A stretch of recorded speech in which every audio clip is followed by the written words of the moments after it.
दोस्त होना भी जरूरी है। यार राहुल, कैसे हो?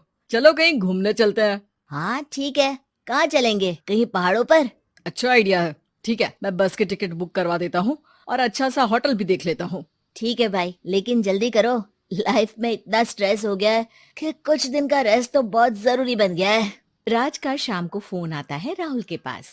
राहुल, मैंने टिकट बुक करवा दिया है। आज शाम की ही बस है। जल्दी से सामान पैक कर लो। ठीक है, सामान तो मैंने पहले ही पैक कर लिया है।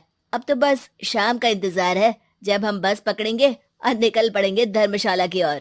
शाम को दोनों दोस्त बस स्टॉप पर मिलते हैं और फिर वहाँ से निकल पड़ते हैं शिमला की ओर। सुबह होते होते ये दोनों दोस्त शिमला पहुँच गए, जहाँ ये होटल पहुँचे और वहाँ से निकल पड़े पहाड़ों पर घूमने। राज, यहाँ पहाड़ों पर कितना सुकून है ना। दूर दूर तक सिर्फ और सिर्फ पहाड़ ही है, और घूमने आए लोग भी यहाँ कितनी मस्ती कर रहे हैं। हाँ भाई, ये तो है। चलो कुछ खा ले। दोनों एक रेस्टोरेंट में पहुंच गए। वहां इनकी रेस्टोरेंट चलाने वाले लड़के से दोस्ती हो गई, जिसका नाम जितेंद्र था। जितेंद्र, तुम यहाँ कब से हो और रेस्टोरेंट खोलने का प्लान कैसे बनाया? अरे भाइयों, मैं तो यहीं का हूँ। बस बाहर कुछ साल के लिए गया था नौकरी करने, पर फिर लौट आया और अपने यहाँ ही रेस्टोरेंट खोल लिया। पिछले 6 साल से यहीं पर हूँ। अरे लेकिन जितेंद्र, एक बात तो बताओ, रेस्टोरेंट ही क्यों? कुछ और काम क्यों नहीं? और भैया, अपना तो ये मानना है कि आदमी दुनिया में कहीं भी हो, लेकिन उसे भूख तो लगेगी ही, और इसके लिए उसे खाना तो चाहिए ही। यानी ये धंधा कभी मंदा नहीं पड़ता, इसलिए ये काम शुरू किया था। लेकिन इस काम में क्या मुनाफा भी होता है या फिर बस ऐसे ही काम चल रहा है शौकियाना तौर पर? अरे अरे, क्यों नहीं भैया, काम तो हो ही रहा है, और मुनाफा नहीं होता तो ये 10 लोगों का स्टाफ कैसे रख लेता। वैसे आप भी क्यों नहीं इस बिजनेस में हाथ आजमाते हो? हाँ, आइडिया तो अच्छा है, लेकिन हम लोग तो सिर्फ यहाँ घूमने आए हैं और हमारे पास इतने पैसे भी नहीं है। और अब पैसों की चिंता क्यों करते हो? सिर्फ 5 लाख रुपए लगा कर भी आप काम शुरू कर सकते हो। अच्छा, वो कैसे? अरे, आप रेस्टोरेंट में मेरे पार्टनर बन जाइए। जो मुनाफा होगा वो आधा आधा बांट लेंगे। राज को ये सुनकर अच्छा तो लगा, लेकिन राहुल को इस ऑफर में कुछ दिक्कत लगी। उसने कोने में ले जाकर राज को समझाना शुरू किया। अरे राज, पागल मत बन। हम सिर्फ यहाँ घूमने आए हैं, ये ऑफर के चक्कर में क्यों पड़ रहे हो? कुछ काम शुरू ही करना होगा तो दिल्ली में शुरू करेंगे, यहाँ शिमला में क्यों? अरे बेवकूफ, दिल्ली में 5 लाख रुपए में कौन सा काम शुरू करेंगे? यहाँ शिमला में इतने कम पैसों में काम शुरू कर लेंगे और 1 साल में मुनाफा लेकर वापस भी चले जाएंगे। ओहो, अरे भाई, तुम्हें जो करना है करो, लेकिन मैं इस बिजनेस में तुम्हारा साथ नहीं दे सकता।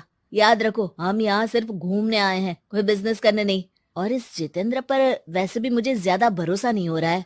अरे तुम्हारी यही तो दिक्कत है, तुम्हें किसी पर भी भरोसा नहीं होता, लेकिन मुझे तो है। मुझे पता है कि इतने कम पैसों में मुझे जितेंद्र अपना बिजनेस पार्टनर बना रहा है। अरे लेकिन क्या गारंटी है कि पैसे लेने के बाद जितेंद्र तुम्हें बेवकूफ नहीं बनाएगा? अरे मुझे तो है, मैं कुछ नहीं जानता। मुझे सिर्फ ये पता है कि जितेंद्र मेरे बारे में ज्यादा ना जानते हुए भी मुझ पर कितना भरोसा कर रहा है। मुझे तो लग रहा है कि इसके पीछे उसकी मंशा ठीक नहीं है। बाकी तुम्हें जो ठीक लगे वो करो। मैं तो आज शाम की ही बस से वापस जा रहा हूँ। ठीक है, तुम चले जाओ, लेकिन याद रखना कि आज के बाद मुझसे कभी बात करने की कोशिश मत करना। राहुल गुस्से में वहां से चला जाता है। दूसरी ओर राज और जितेंद्र साथ में मिलकर काम करने लगे। राज ने अपने घर से 5 लाख रुपए ये कहकर लिए कि जल्द ही वो 2 गुने पैसे कमाकर 6 महीनों में लौटा देगा। कुछ दिनों बाद, भाई जितेंद्र, तुमने 5 लाख रुपए तो ले लिया है, लेकिन काम में बहुत तेजी नहीं दिख रही है। अरे भाई, काम में थोड़ा समय लगता है, चिंता मत करो यार। हाँ वो तो ठीक है, लेकिन मेरे पैसों का तो कुछ हिसाब दो। कहाँ लगाया तुमने? अरे बड़े आए पैसों का हिसाब मांगने वाले। वो तो शुक्र मनाओ कि इतने कम पैसों में मैंने तुम्हें काम पर रख लिया है। क्या कहा तुमने? मुझे काम पर रखा है? अरे मैं तो तुम्हारा बिजनेस पार्टनर हूँ। बड़ा आया पार्टनर बनने वाला। औकात देखिए अपनी। 5 लाख में रेस्टोरेंट खरीद लिया है क्या? ऐसा है तो मेरे पैसे वापस करो, मुझे तुम्हारे साथ काम नहीं करना है। अरे पैसे कैसे, वो सब तो काम में लग गए।